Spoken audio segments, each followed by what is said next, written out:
Hello and welcome to The Current Thing with me, Nick Dixon, where we talk about the culture war, politics and anything else that might come up. And we are in danger of becoming the official Reform UK podcast because we've just had the delightful Belinda de Lucy, and now we have the man himself, the leader of Reform UK, the top dog, the top G. It's Richard Tice. Thanks so much for doing the show, Nick, great Richard. pleasure to be with you. Thanks for asking me. I feel very privileged following Belinda's footsteps. I mean, what more could one ask for?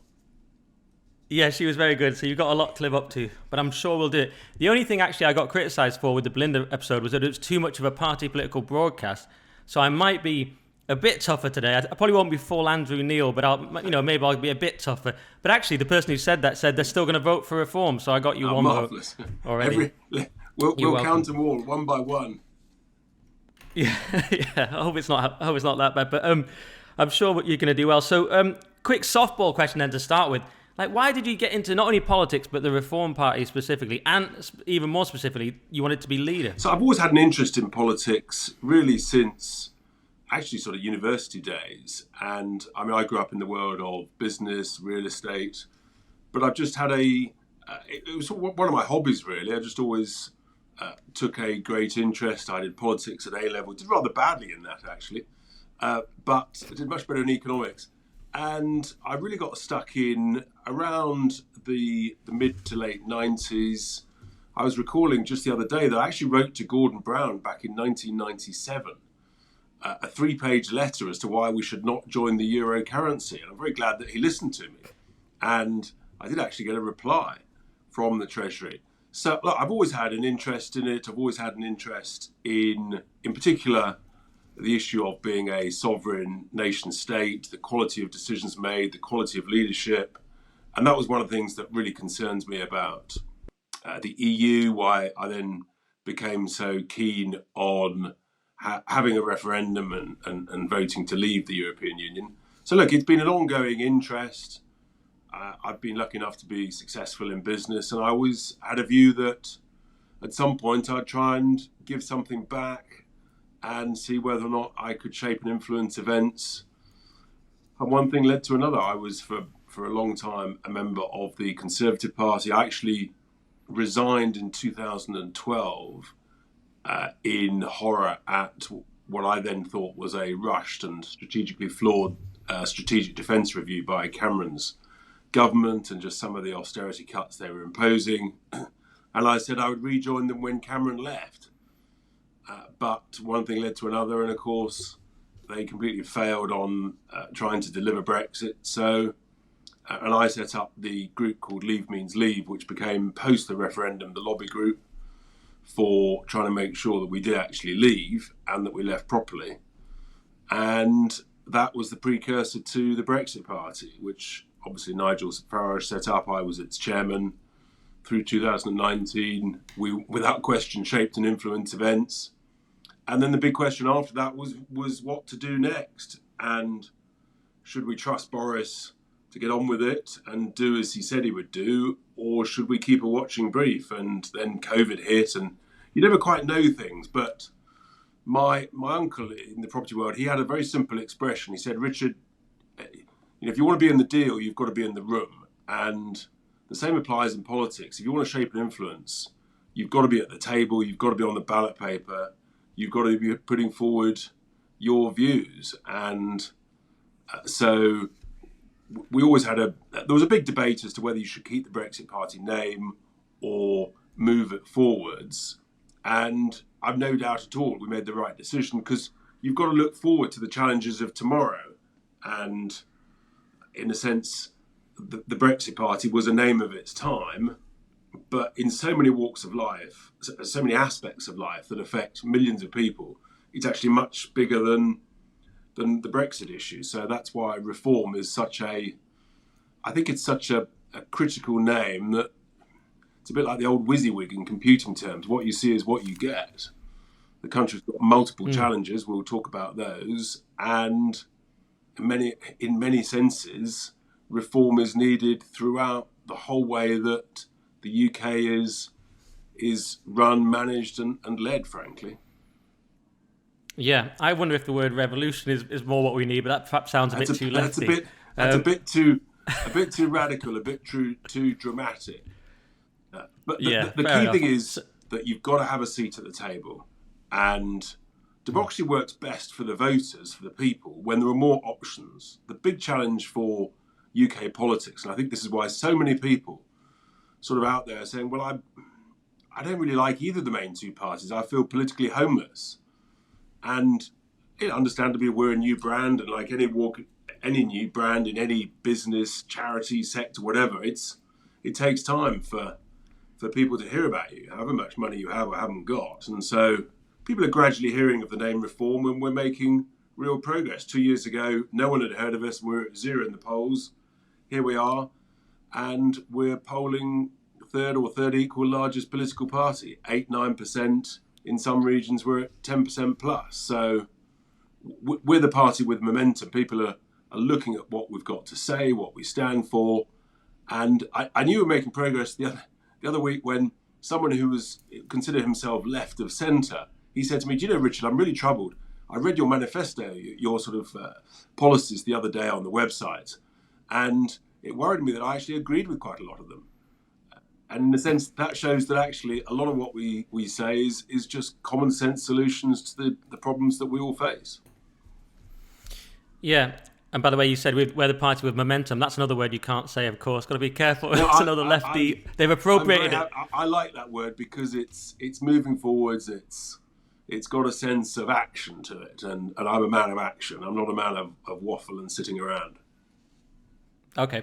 Well, it's quite bleakly funny that you left in 2012, the Conservative Party, for sort of what now seems to me a relatively minor reason, because it's so much worse now, I would say.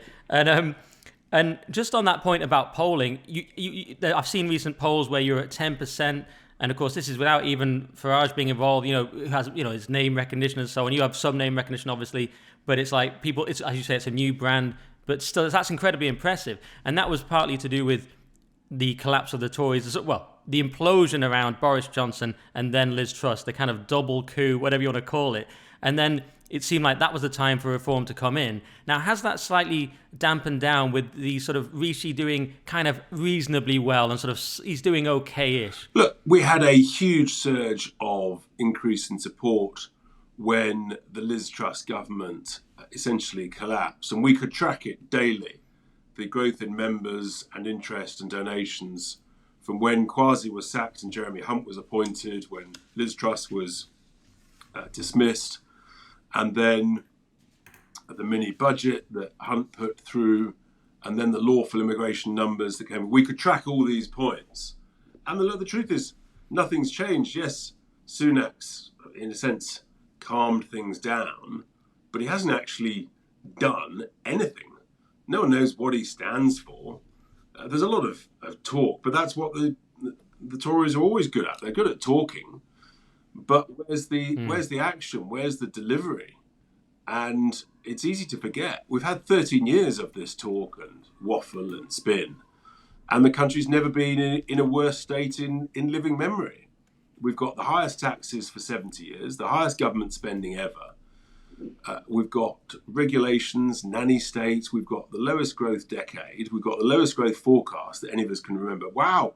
They're excited this week when the IMF said, we might grow 1% next year. Big deal. I mean, that's no ambition. It's appalling. So the reality is the country's in a terrible state. We pay ever more in taxes and the public services are declining.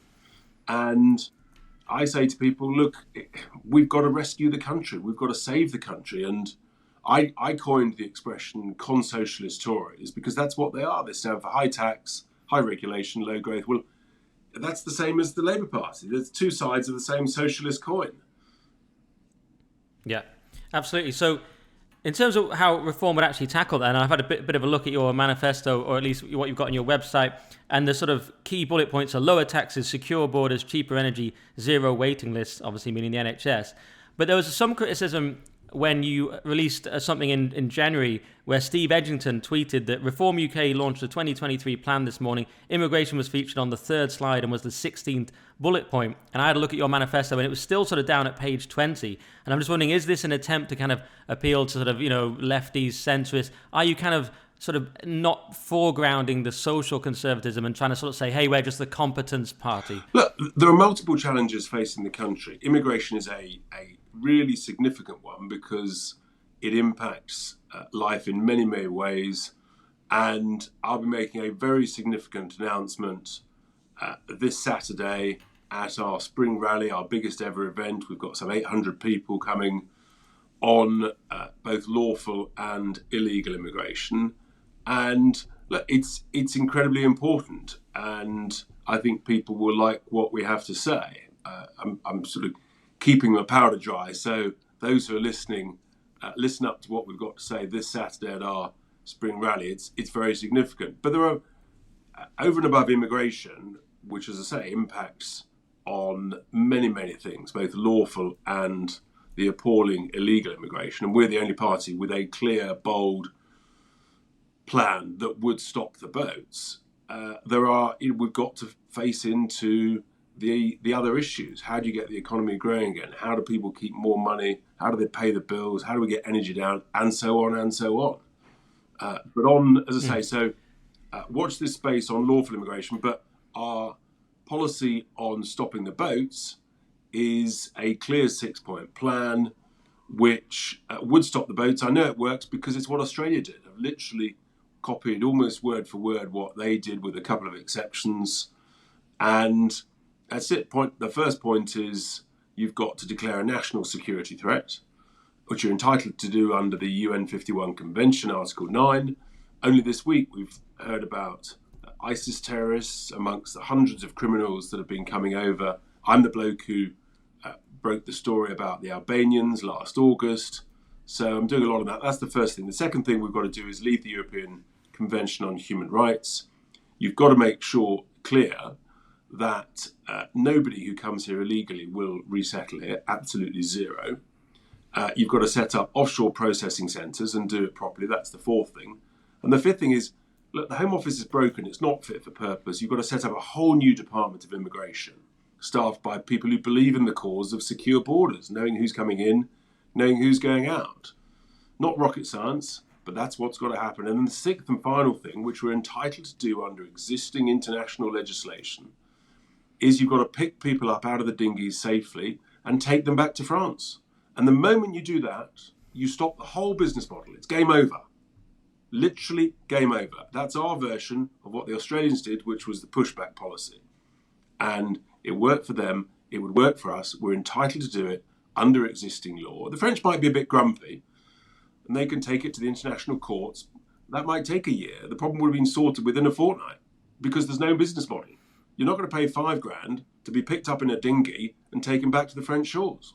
Literally game over, and we're entitled to do it. So we've got a bold, clear plan, and on illegal immigration, and then, as I say, we'll be making a very significant statement this weekend on lawful immigration. All right. Well, that's interesting. Yeah, some former military people have said to me, just put them back in France. But I think you're the first politician I've heard just go for the sort of drop them back in France approach. So yeah, I've read all the international treaties that are relevant to this. I've got the clauses. Now, if I can do it, why can't Suella Braverman and a competent lawyer do it? Why can't Priti Patel and a competent lawyer do it? The reason is because the Tory politicians, they seem to believe the nonsense that they're told by their senior civil servants. That's not good enough. If you've got conviction, if you've got courage, if you've got leadership, then you find good people, you work with them, and you get the job done. The British people want this stopped, and they want it stopped now. Yeah. So, okay, so we'll let you explain on Saturday the point on, as you say, lawful immigration, because for many people that's probably the primary issue rather than the boats. No one likes the boats issue, but it's a radical increase in immigration post 1997, particularly radical, very fast demographic change that even sort of fairly lefty liberal people are a bit worried about, and that's a huge problem in many ways. But I'll let you speak about that on your rally then. But the other point you raised there is just why can't they get it done? I think this is what a lot of people wonder, and we cover stories on headliners on GB News all the time where the theme is Suella Braverman screams into the wind while her department does something she expressly doesn't want them to do, whether it's a woke training, whether it's police going into a pub for six police to pick up 15 gollywog dolls or some absurd example. And it always seems that she's saying this shouldn't happen, but she doesn't seem to be in control. And this is pertinent to the economy as well, because You've said, for example, that we must grow our way out of the crisis. And absolutely, that seems a perfectly good idea. But Truss wasn't allowed to do it. She tried to go for growth, and she was basically ousted in a sort of blob coup. So how, Richard, do we tackle the problem of the blob, the stopping actual elected politicians doing it? It's incredibly simple. Again, it comes back to courage and leadership. I come from the world of business. I ran a big multinational stock market listed company, which is just outside the largest 300 odd companies. And if I gave an order, then I would expect it to be carried out. And if it's not carried out, I'd have the person in the room seeking an explanation. If it's not good enough, then they'll get a warning. And if it's not good enough, they get fired. It's very, very simple. And it should be exactly the same in the civil service. There's no reason that the quality of accountability and performance, in fact, it should be greater because it's taxpayers' cash as opposed to shareholders' cash. So look, you've got to make it clear to these people, get it done or get out and I'll get someone else in who will get it done. And bringing on to the issue of Liz Truss, look, government spending has never been higher. It's a third higher than it was 20 years ago or so, at around 45, 47% of GDP. Back in the early Blair years, the Tories did actually hand over a very robust, competent, well-run, relatively well-run country in 1997. And the size of the state was about 35%. So we've got to drastically cut the size of the state. And the first thing you do, again, we're all doing it at home or in our businesses. We're saying, we look at our budgets. There's a cost of living crisis. We're saying, wow, I need to save £5 in 100. But I've still got to put food on the table. I've still got to pay the critical bills, which means you've got to make some savings somewhere.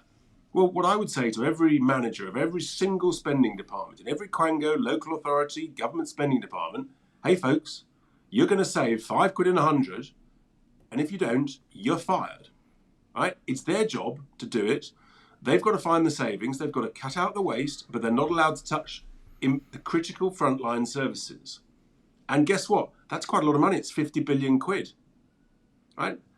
So this can be done. That's 5% of all government spending. Here's another thing. We've now got a record number of people on out-of-work benefits at about 5.2 million people. That's 1 in 8 of the working age population of this country that are being paid to sit at home. Now, we all believe, of course, in a decent, compassionate society that we have a safety net that protects the vulnerable, that looks after the genuinely sick and disabled. But that should not become just a lifestyle choice for people who can't be bothered to get up in the morning, get out, get on their bike if necessary, and get a job. And we're told there's a whole shortage of labour and big business wants to import cheap labour. Well, maybe the answer is that we need to make work pay in the UK. And that's why at the beginning of this year in my first press conference that Steve Edgington criticised, the point is you talk about different policies at a key moment in time. And to make Britain great, you've got to make Britain work. And to do that, you've actually got to make work pay.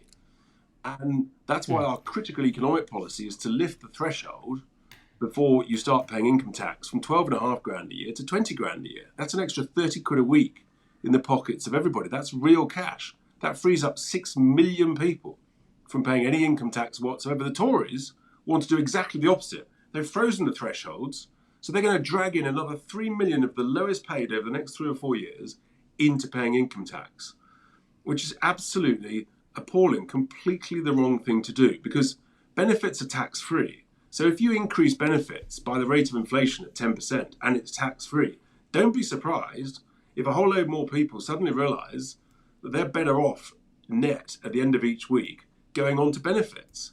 So what you're seeing, I heard it the other day as an anecdote, in a northern town, there's a shortage of taxi drivers because a lot of them have worked out they're better off going on benefits, claiming back pain, but being able to drive 16 hours a week. They'll take home net more money than if they drove for 40 hours a week. This is insane. Absolute insanity. It links into the immigration policy. It links into training. It links into the level of wages. You've got to make work pay. The moment you get a job, you've got to be net better off than being on benefits. This is not difficult stuff to comprehend, but the Tories have gone exactly the opposite direction. If you get 1 million people off benefits, that's 15 billion quid, give or take the odd billion, a year. Yeah, and I sympathise because I was on benefits in my troubled youth, followed some bad advice. You get on benefits, and then it's very hard to get off because, like you say, you're incentivized not to come off. And humans are built for survival. So it's very hard for someone to say, tell you what, I'm going to get up today, make my life harder, make it more unstable, actually, by getting a job. And actually, when I could just get more on benefits, so they should obviously radically incentivize work because it takes extraordinary character to suddenly say, tell you what, I will make my life harder because spiritually this will be better for me to have a job. And people do that, but it's very hard at the moment with the current system, as you say. So you think, because some people say, how can we have growth? We've got low birth rates, we've got an aging population, but yours, as in, so how can we have growth without immigration? But your solution is just to maximize our current latent workforce. Sorry to interrupt this excellent episode, but we have a quick word from our friend Harry Willis. So if you're trying to lose weight, which I pretty much am all the time now, I think that's how it is past a certain age, or you just want to get fitter and stronger, then you need our man, top fitness transformation and health coach Harry Willis. Now Harry is guaranteeing that if you work with him, you'll lose 5 kilograms in your first 5 weeks, or he'll coach you for free until you do. That's £11, which is almost a stone. Harry will design bespoke plans for you, your workouts, your diet. He'll work one-on-one with you the whole way, and I've seen him get amazing results with some of our mutual friends, and they are very, very impressive. And you can find Harry on Instagram at Harry_Willis or Willis-coaching.com, Willis. Just quote the current thing when you make contact, and he's offering a free 45-minute consultation for anyone that does. So it's at Harry_Willis on Instagram or www.willis-coaching.com. Now back to the show. There's a huge amount of lost, wasted talent. And for those on benefits, the reality is many of them are trapped on benefits. And you've just given a good personal example. But we've got to incentivize and motivate people because the reality is there's a huge amount of wasted talent within that. And it's better for individuals, for your own mental health. It's better for your family. It's a better example for your children. It's better for your local community. In every sense of the word, you're better off. And so it's got to be a safety net as opposed to a lifestyle choice. But the Tories have removed loads of the conditionality around it. The Department of Work and Pensions has utterly failed in this. We've got 1.5 million more on benefits now than pre-COVID. And it's completely wrong. And I've just got to say, look, we're on the side of the workers and the strivers, but I've got no time for the shirkers and the skivers. And I'm not saying everyone on benefits is that.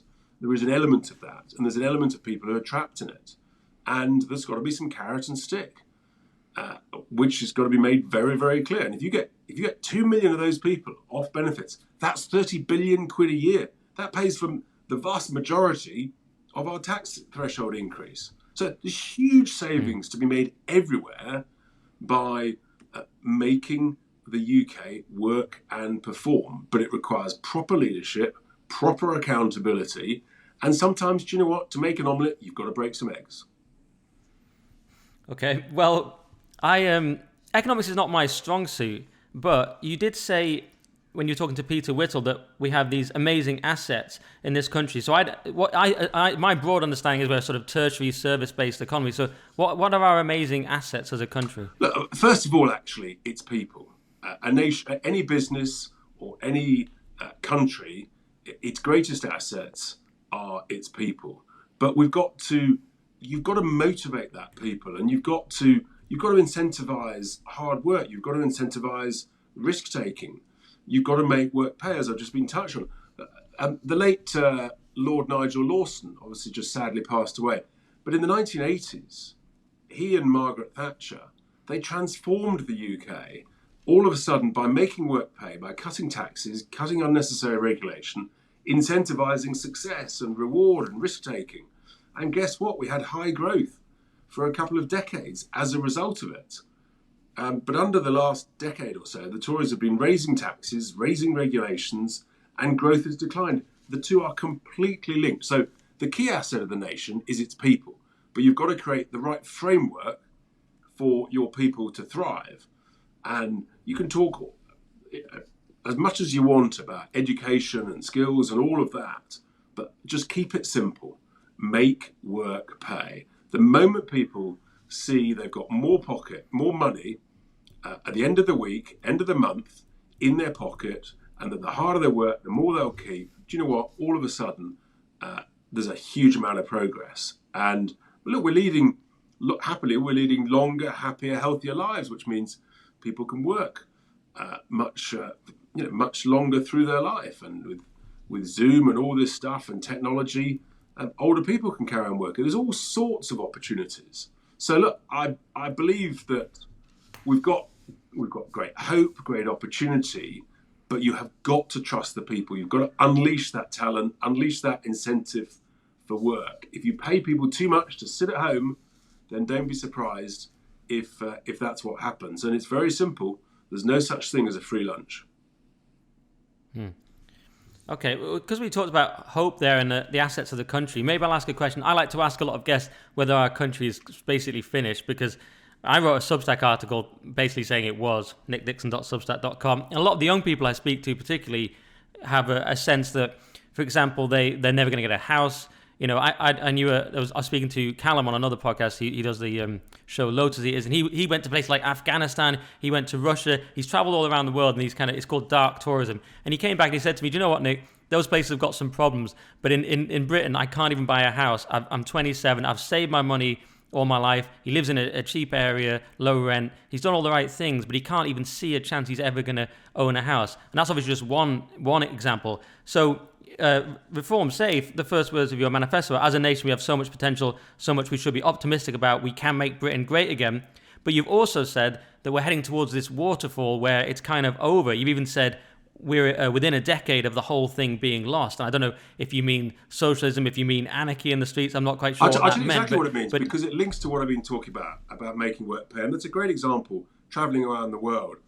But fundamentally, we can turn this round. The analogy I use is that, imagine all of us, we're on a boat on a calm lake, and the bloke at the front is the Prime Minister, and the bloke at the tiller at the back is Jeremy Hunt. And the issue is, at one end of the lake, there's a waterfall, and these two are steering the boat closer to the waterfall. Now, there's still time to turn the boat round, but the problem is, when water and a boat goes over a waterfall, you crash on the rocks below. You ain't coming back. It's over. And I don't know how close we are to the waterfall. It's somewhere between. It's not longer than a decade. It's not tomorrow. It's not a couple of years. But we have got to turn this boat round. It's doable with our cure. Fundamentally, you've got to make work pay. You've got to get the economy moving. But you've got to make us competitive, which is important to bring us on to energy, because this is one of the big debates of the day. We've got some of the highest energy prices in the world, despite being one of the lucky enough countries to touch on assets. We're sitting on absolute decades and decades and decades worth of our own energy treasure that we all own. Oil, gas, shale gas, coal, lithium. And yet the eco-zealots believe that it would be better to leave that locked underground and import energy from overseas. And it's a catastrophically foolish policy. It's wrapped up in these words, net zero. And it's making our country poorer. It's making us colder. And cold old people die early. So this policy is not only, in my view, financially negligent, it's actually criminally negligent. People are dying early because of this insane net zero policy. It's again, I use an anecdote. If a long lost auntie, the last thing she does for you, Nick, is she says to you, "I'm going to hand down my house. And by the way, there's some treasure under the floorboards of the house equal to the value of the mortgage of the house. I couldn't be bothered to dig it up and use it." Right? I'm pretty sure the first thing you'll do is get a clean screwdriver, carefully lift up the floorboards, take out the treasure, pay off the mortgage, and carefully replace the floorboards with your screwdriver. The analogy is the same with our energy treasure. The value of our energy treasure is equal to the value of the national debt, for heaven's sake. So we could use that. We could have cheap energy. And if we use our own energy, we save CO2 emissions. Importing CO2 from America or the Middle East creates 3 to 4 times more CO2 than using our own gas. It's insanity. And here's the thing. Think about what happens. So when you buy energy from overseas, you buy a bunch of gas, you send them your cash, they send you the energy, you then burn the energy, right? So you've kept warm for a week, great. Then what? Where's your money? Your money's overseas, you've got nothing, you've burnt the asset. and your money's not coming back. So it's catastrophically, economically daft to carry on doing this. We're importing 5 million tonnes of coal from all over the world, South Africa, from Australia. We've got a century's worth of the stuff under our feet to use in our steel industries, and so on and so on. So, look, we've got to use our own energy treasure. That'll make us much more competitive. It'll create jobs. It'll keep our money here. Westminster's net zero policy, for the reasons I've just outlined, is net stupid. And the only zero, if we're not very careful indeed, will be the amount of money in our children and grandchildren's bank accounts. Yeah. And one example that particularly bothered me, being from Cumbria, was the Cumbria Absolutely. coal mine. It's like, because you mentioned steel and coal to you, it's like we're going to have to import it from China or something. It's actually environmentally worse, and you don't want jobs. And even like Keir Starmer, an alleged Labour Party, doesn't want jobs for northern people. I mean, you could barely make it up. He doesn't want mining jobs for northern workers in the left. It's kind of hilarious. But yeah, I took it personally because they said it was an embarrassment, some people even on Sky News, that we were going to open this coal mine.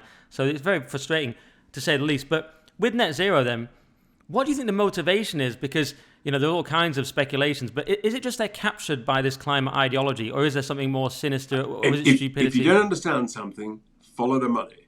And there is so much money in the green lobby, the eco-zealots. People are making off like absolute bandits. Take the offshore renewable energy industry. They're receiving, renewable energy in general, are receiving over 11 billion of annual inflation-linked subsidies. They're making money hand over fist. They're not even fulfilling the contracts they sign with the government. There's another 5 billion of network operating costs. That's over 15 billion. That's 500 quid per annum per household in additional costs that we're paying others. Well over 80% of our renewable industry is owned by overseas investors and hedge funds and sovereign nations. So again, we're sending all this money overseas, and as a result, we've got much, much more expensive energy. So look, it's a combination of virtue signalling, it's a combination of money, and other nations around the world are literally laughing at our naive stupidity. We represent less than 1% of global emissions. We've legally committed to get to net zero by 2050. Only 17 countries or so have legally done that. The likes of China, funny, isn't it, how they've sort of said, yeah, we'd like to make progress towards reducing emissions by 2060. You know what will happen? We'll get to 2051 and we'll have impoverished ourselves. China will have taken lots of our jobs and our money. And then they'll look back and they'll laugh at us and say, well, that didn't work out very well for you guys, did it? So we better not do the same. We'll just have lots of cheap energy and keep being really competitive and taking your jobs and money. Thanks very much. So that's what's going on. Yeah. And it's utter insanity. There's a reason. Let's remember also that, yes, we all want to reduce harmful emissions, but CO2 is plant food. It literally, without CO2, there's no photosynthesis. Without photosynthesis, there's no plants. And without plants, we're all dead. Literally dead. And CO2 levels are relatively close to multi-million year lows. So there's a huge misappreciation. And there was a fascinating video the other day. US senators on a important Senate committee, they were asked by someone, what percentage of CO2 is there in the atmosphere? They had not a clue, even though they were supposedly intelligent, elected representatives talking about climate change. And they guessed at around 5 or 7% of the atmosphere is CO2. The answer is 0.04%. And these people are clueless. Most people are utterly clueless. And so we're the only political party that will stand against net zero, against making people poorer and colder. And it's do you know what? The vitriol that we receive on this subject is worse than we received on Brexit. Worse. And there's a reason for that. It's because of just follow the money. There's so much money involved in this green lobby, and it's a redistribution from poor people to certain vested interests. And we're going to call it out for what it is. Yeah, and it's also, I mean, I do a lot of work for the Daily Skeptic, so preaching to the choir on this one, because that's one of our big things is climate skepticism, around the mainstream climate narrative. But if you're on the BBC or something, you're not even allowed to give the other side pretty much, because that's seen as misinformation. So it's a huge challenge actually getting the information out there to counter the narrative. Don't anybody dare call me a denier. Climate change has always taken place for millions and millions of years, and always will. And I remind people, so what happens when we get to net zero? Let's say the whole world gets to net zero tomorrow. Even the IPCC's own report says the thing that people are most worried about, sea level rise, if you got to net zero tomorrow, it wouldn't have any impact on sea level rise for somewhere between, they do say this with high confidence, which is reassuring, for somewhere between 200 and 1,000 years. I mean, it's just insanity. Would be much better to spend a few million quid on some carefully targeted sea level defences and adapting with a bit of air conditioning and technology and so on, than trying to prevent climate change, when actually there are much greater factors like solar variability, sea level oscillation, volcanic activity that most people have never heard of and don't understand, that have a much greater impact on climate change than greenhouse gases from CO2. Yeah. Okay. So in conclusion on that, you just basically think it's financial interest. You don't think it's the Klaus Schwab and the WEF, or perhaps if it is, it's the same thing. It's just they're just another part of this sort of. I'm not a fan of WEF at all, but I think it is the global elite who found ways, the vested interests. They can all scratch each other's back and make huge sums of money. They can fly around in private jets. But again, follow people's example. And the fact that the likes of John Kerry, he has a seaside home and he flies around in a private jet, I'm pretty sure that tells you he's not worried about sea level rise and he's not worried about CO2 emissions. If he was, he wouldn't have a private home on the sea and he wouldn't be flying around in a private jet. Yeah, and also he didn't wear a mask on the jet while we all had to allegedly wear masks. Not that I did, but okay. Well, so here's another big question I like to ask, which is how we win the culture war. I mean, and also maybe as a side question on that is where reform actually stands on some of the moral issues, because I've talked about Christianity on this podcast, for example, with Winston Marshall, and I don't know, one of the big problems we have is in my opinion, the decline of Christianity, the decline of the family and so on. Though when I hear reform talk, they sound perhaps a little bit more like materialist Thatcherites. So I've given you two questions there, but where do reforms stand on these basic moral questions, the decline of Christianity and so on, and also how do we, assuming you're on that side of the culture war, how do we even win this thing? It is really important. And what I say is that we need to reclaim traditional British culture and pride in it and belief in it and British values, which are all linked around the traditional Christian values of decency, of compassion, of fairness, and I think that's incredibly important. I mean, having said that, I'm a Christian. I wear it relatively lightly, but we don't really do in the UK religion in politics, not like in some other countries. But I think that the reality is, whatever faith one is or of no faith, I think should have no bearing on how you think a country should be run from a sort of a governance point of view, from the quality of your public services and all of this. What it has a bearing on is just that sense of what's your history, what's your heritage, what are your beliefs, and I just think that we've lost our way morally. Again. The Tories have been in power for 13 years. They've allowed woke ideology to hijack so many of our institutions. And we've got a situation where a generation of young people and the next generation of children coming through are in danger of being essentially growing up as snowflakes who are not robust, who are not resilient, and are not used to accepting that you get some knocks in life. And so that brings us on to something that we feel very strongly about, which is the education of our children. And I touched on it last week on my radio show last Sunday, Easter Sunday. And I was talking about the traditional education of teaching children how to read, write, count, and do things like history and science and other important things, as opposed to what's happening, which shouldn't be happening in schools, is things like lessons on gender questioning and having lots of drag queen in lessons and things. And we absolutely stand rock solid firm against this, because I think it's really, really important. And to talk about this stuff with children in primary schools or in their early teens, when they've got all sorts of things going on with their bodies anyway, I think it makes children anxious. I think it confuses children. As such, I think it's damaging to children. And as such, here's the crux. Unlike Rishi Sunak, that thinks, oh, let's have an urgent review on this stuff.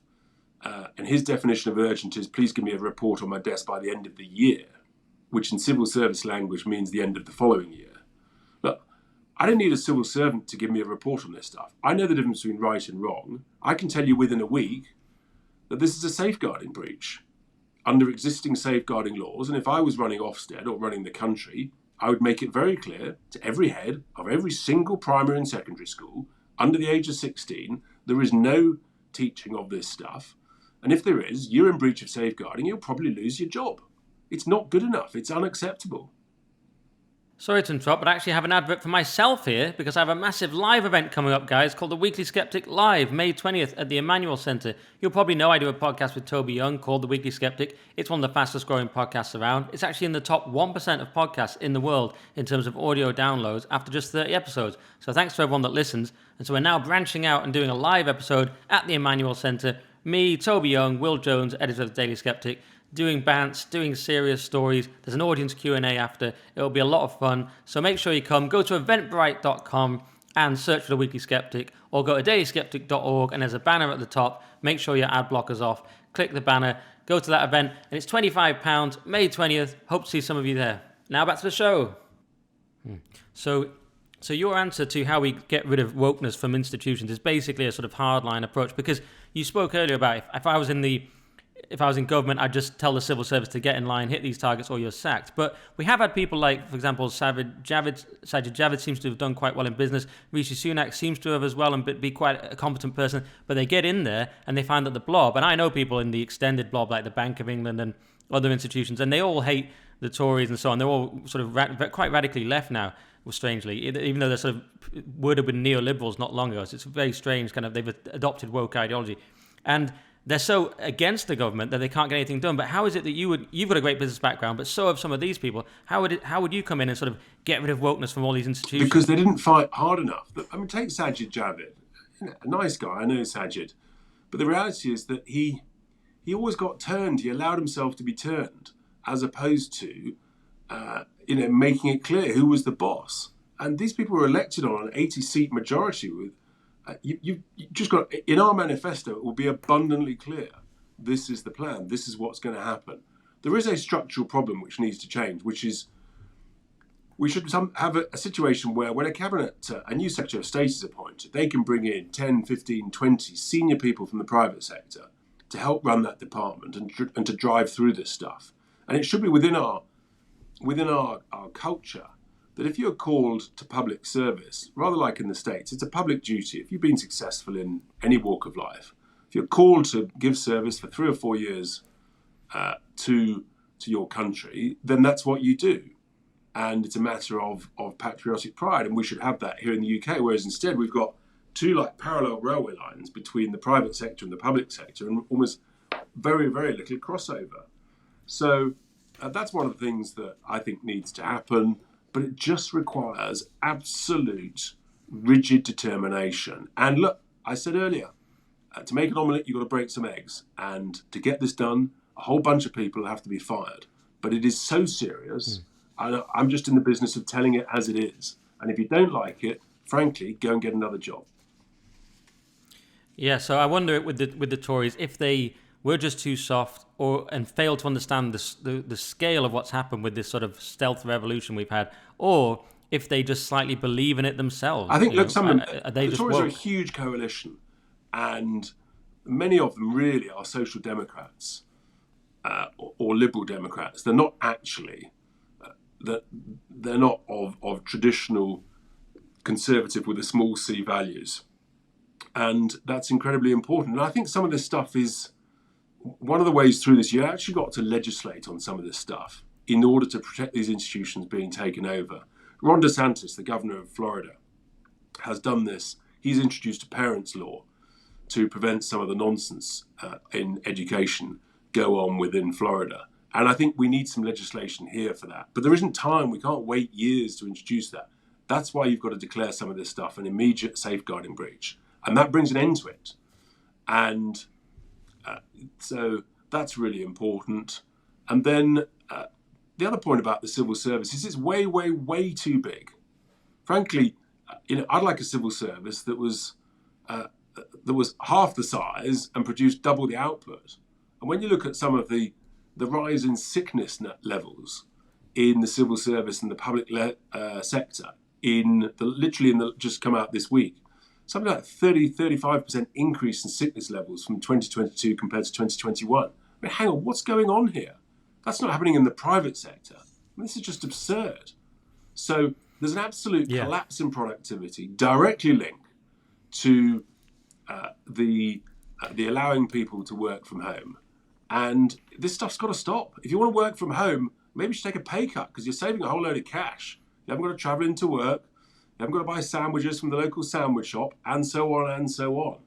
So there's multiple ways that we've got to reduce the size of the state, reduce the nanny state. I knew things were going badly wrong the other day when someone said, there's a problem with teaching children to how to learn to ride a bike. We need over 1,000 more government cycling instructors. For God's sake, it's up to parents to teach children how to ride a bike, or an uncle, or a godparent, or whatever, or a mate. It's not up to the government. And that's a classic example of the nanny state gone woefully wrong. Yeah, we did that story on Headliners on GB News the other day about the civil service sick days, unbelievable. And I said, and I'm sympathetic to mental health, but I said we do a show full of comedians. If we took days off because of mental health problems, we'd never do a show. So you come in anyway. Mental health. What worries me about mental health is that it's an incredibly serious condition for those who've got genuine mental health. But I think the definition of it has been stretched and pulled enormously. And in a sense, it's been hijacked by snowflakery. Oh, I've got an anxious, difficult day. I've got a mental health issue. And I think that is, we've allowed this to happen sort of by stealth, so to speak. And I reiterate, genuine mental health is a really serious condition. But for most people, the best way to deal with anxiety and what many people think is mental health is actually, do you know what? Get busy. Get back to work, get busy, and you haven't got time to worry about all your difficulties. Just get on. And I think we've just got to tell it as it is and tell people you've just got to toughen up. Sometimes life's not that easy, but it's a hell of a lot easier here in the UK where we're lucky enough to live than in many other countries. And they seem to get on and they seem to have rather more robustness and resilience. And I think there's a danger that, and this is not just us, there's labour shortages in places like France. I've just been there recently, which proves that it's nothing to do with Brexit. There's labour shortages in America. The Western world has become relatively wealthy to the point where too many people don't need to work. And we've become complacent, we've become a bit decadent, we've become a bit idle. And there are a whole bunch of other countries around the world who are literally, they're chomping at our legs and they're eating our lunch. And if we don't wake up, then frankly, we deserve every problem we get. Yeah, and absolutely. And can I just ask one question I didn't get to ask? I know you've got to go quite soon, but I didn't get to ask this of Belinda, and it's pretty crucial. It's about proportional representation, which is obviously a big issue for parties like Reform. We've got this two-party system. In my area, Labour are going to win by an absolute landslide. There's nothing I can do. I voted for an obscure Christian party last time. I was like, I may as well vote with my conscience because I'm going to lose anyway. And Lib Dems come second, and they're mental as well now. So you've got... PR, you've said that it may happen in within a year of the election. And I assume you mean, therefore, that Labour would bring it in Correct. because they want it. But, of course, if they get in with a landslide, they might not bring it in. So a couple of things with that. One, do you think PR really will come in if Labour will actually do it? And are you worried about PR in certain ways? Because, for example, extremist parties get a foot in, or the Italian parliament, which I think has 13 different parties or something. Although, Meloni's doing well now, but for a long time it was in chaos. Hang on. Everyone quotes the Italian example, but actually it's not representative of the reality. The reality is that PR, some form of PR, and there's multiple different forms of it, is used across almost the whole of Europe. In fact, first past the post is a rarity. I think we share it in Europe. The only other country that I'm aware of that uses it like we do is Belarus, which is hardly a shining example of a beacon of democracy, is it, for heaven's sake? And so many people feel politically homeless. What happens is if people don't think you can change, at least you went out and voted for your party. The worst thing is when people say, it makes no difference anyway, the main two parties are two sides of the same socialist coin, so I'm not going to bother. Democracy starts to collapse in that scenario, and that leads to a very bad place. Under PR, and there's various forms of it, at least every vote counts, every vote matters. You can restrict the issue of extremist parties by having a minimum threshold at, let's say, 5% before you get representation. But actually, when you've got more parties with their own views, whether or not you believe in them, you get more debate, you get more discussions, and that has to be better for democracy. And look at Italy. Giorgia Meloni, who stood on belief in a nation, belief in family values, and fundamentally protecting the Italian people, having a sensible, controlled border policy. There's nothing far right about that. That's just basic common sense that actually the Italian people rather liked. In 2018, she got 4% just after launching the party. All of a sudden now she's approaching 30%. That's the joy. That's called competition. We believe in sensible free markets. Competition's a good thing. It makes everybody perform better. It means the other parties are going to have to pull their socks up. Otherwise, she's going to stride forward. And so I think that's really important. And I think that it takes away the two sides of the same coin with the existing main two parties that I think is leading people to say, I'm politically homeless, I don't know what to do, I'm not sure I'm going to bother. Yeah, and I think Meloni was smeared in this country. She was called far-right, whereas in Italy itself she was called centro-destro, centre-right, and I think that was unfair. But yeah, people have concerns about it. I suppose we're a small C conservative in Britain. We're not used to proportional representation, but I think you've made a decent case for it there. And I do know young people are thinking it's the only way now because the Tories are so broken. Labour are going to be even worse. Or you say they can't be any worse. I think in an interview, I think they could even be a bit worse. The reality is nothing can. It's hard. The Tories have failed so spectacularly. You can't reward failure, and in a sense, I think there's every prospect we get PR within a year or two of the next election. Many people in the Labour Party recognise that it's the way forward. If they end up in a coalition or a small majority at the next election, then I think they'll be looking to bring it in. It'll be part of the post-election arrangements that are agreed. And I think the country's ready for it. I really do. It's very different to back in 2011 when we had a referendum on it. Okay. Well, I know you've got to go, so maybe I'll ask, I've got just two more very quick questions.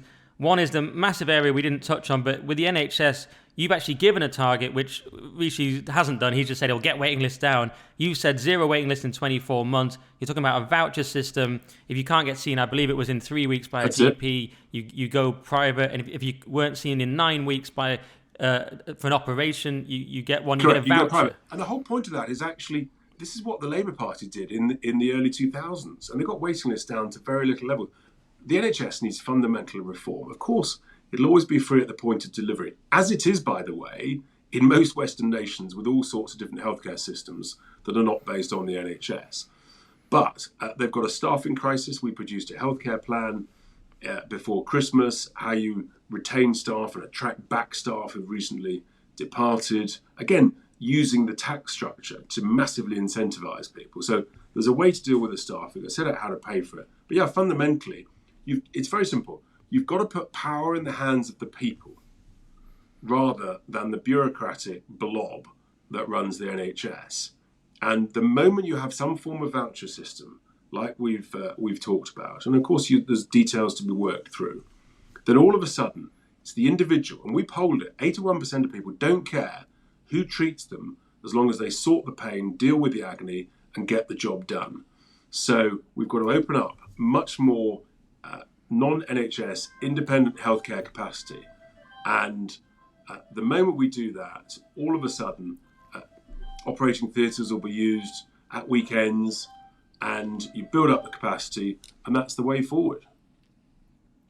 Okay, and I have to ask, because obviously Reform was the Brexit party, massively associated with Farage. What's it like working with Nigel Farage? How are you different? What do you bring that's different? And will he come back? And what would happen if he suddenly came back? Or is it you now for the future? Yeah, look, I'm leading the party. I'll be leading the party well into the election, whenever that is. We think it'd be autumn next year. A week's a long time in politics. 2 years is a very long time in politics. But look, Nigel's in great form. He's incredibly helpful with supportive advice and ideas behind the scenes. I've worked with him very closely since, for 4, 5, 6 years now.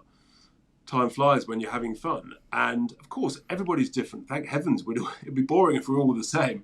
But I think what I bring is, I bring some fresh ideas. I've got a very strong focus additionally on economics and some of the other ideas. We're both very rock solid on issues that we've touched on around immigration. So, yeah, look, there's some many similarities, but obviously every character is different. Nigel's one of the most well-known politicians, almost in the world actually, but certainly in the UK. And on the back of that is, as I say, is extremely well recognised and understood. But gradually, Reform we're making progress. Word is spreading. People are talking about us in pubs, on the high street, and just saying, "Have you heard of these people?" You look at these people, and Rome's not built in a day, but we are making steady but sure-footed progress, and long may that continue. And do you think you can appeal to sort of the average person who perhaps doesn't have a great impression of Farage? You mentioned earlier that a lefty was saying, "Oh, I actually like your policies." I think the policies are all pretty much great. Most of them I like. But what if you couldn't appeal to a sort of normie who's not that political? You see what I mean? Of course, and it's one of the reasons why we changed the name, because we've got to move forward as a country. We've got to try and bring people together around some common sense policies, and what you see is what you get. I will just do the best I can along with a great team. We've got the likes of Anne Widdecombe and Ben Habib and Belinda assisting, and Rupert Lowe. So the team is growing, and most ordinary sensible people think about politics for about a minute or two a week. I know, that'd be nice.